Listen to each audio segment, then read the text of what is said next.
Dans cette vidéo, je vais vous montrer comment calculer l'expression x égale à grand racine de 3 multiplié par grand racine de 3 multiplié par grand racine de 3 multiplié par grand racine de 3 jusqu'à l'infini.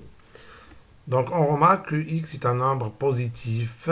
Pourquoi? Parce qu'il se forme d'une racine carrée. Donc x égale à grand racine de 3 multiplié par grand racine de 3 multiplié par grand racine de 3 et multiplié par grand racine de 3 jusqu'à l'infini signifie que x au carré égale à le carré de grand racine de 3 multiplié par grand racine de 3 multiplié par grand racine de 3 multiplié par grand racine de 3 jusqu'à l'infini.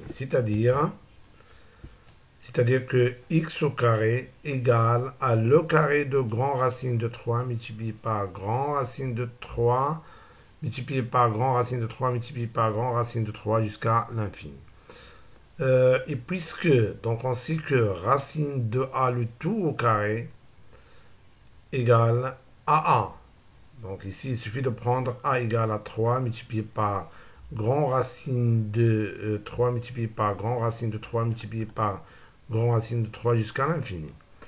Donc ce carré-là va supprimer la racine carrée de l'extérieur, c'est-à-dire celle-là. Donc on obtient x au carré égale à 3 multiplié par, donc x au carré égale à 3 multiplié par grand racine de 3 multiplié par grand racine de 3 multiplié par grand racine de 3 jusqu'à l'infini.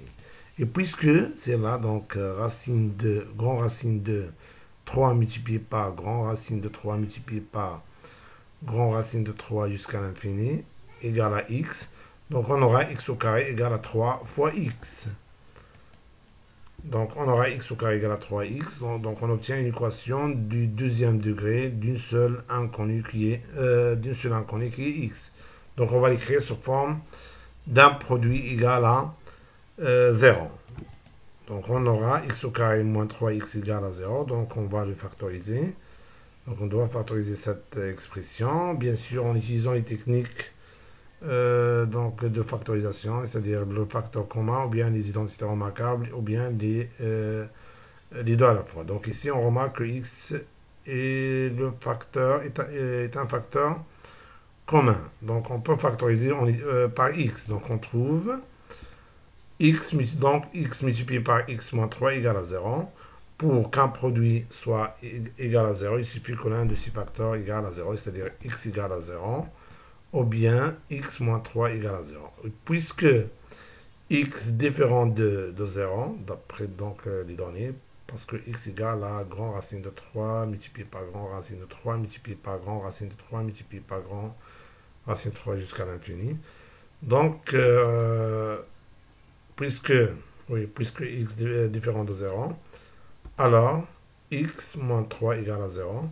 Donc ici on va mettre les inconnus, dans l'autre côté les connus. Donc bien sûr, lorsqu'on transforme moins 3 de ce côté à l'autre, ça devient 3. Donc on obtient, et par conséquent, x égale à 3.